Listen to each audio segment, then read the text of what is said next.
Nabil, welcome to the program. Thanks for joining us. What's the latest and what do we expect? Nabil? Well, Richard, the swearing-in of President-elect John Mahama is expected to happen about an hour from now, and already thousands of people have gathered at the event ground where the ceremony is going to take place. In fact, we understand that at least 21 heads of state from Africa and other parts of the world are expected to grace the occasion. And it's a lot of excitement here. A lot of people keep trooping in by the minute, even though the place is fully packed. In fact, we had to move further away from the event grounds, the arc behind me, to station ourselves here in order to get good internet connectivity to have this live. It's a good euphoria here, and many people want to witness this all-important occasion, Richard. Nabil, in the days after his election win, the president-elect has been putting together his team. What has been his main area of focus, and how is this administration expected to differ from the outgoing president's administration?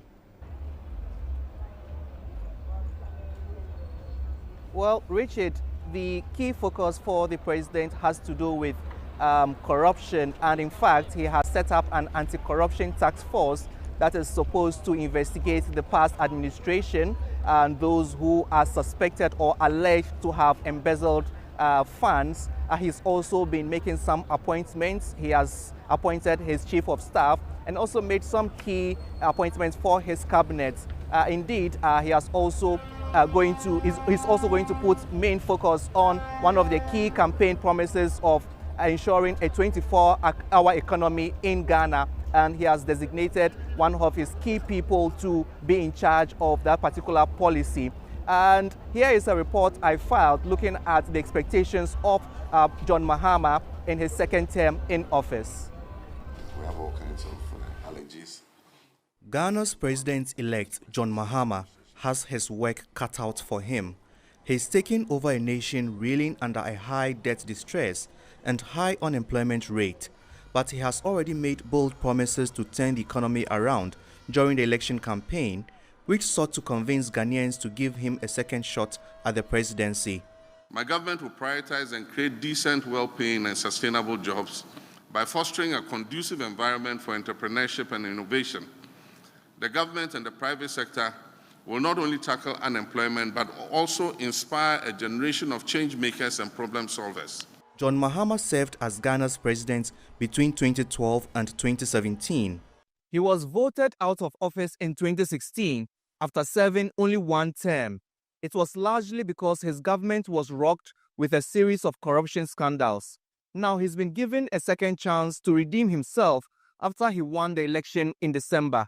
Many Ghanaians have high expectations for Mahama's second term in office, but they understand he has a long shopping list of issues to resolve. Transparency, taking good care of the resources, utilizing the natural resources in the country, and then development, better education, good health care, and then prices of goods and services, at least even if it will increase, not increasing too high.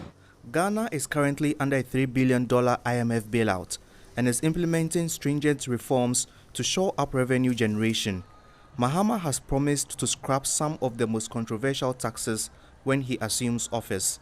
But then, that brings on a whole new problem.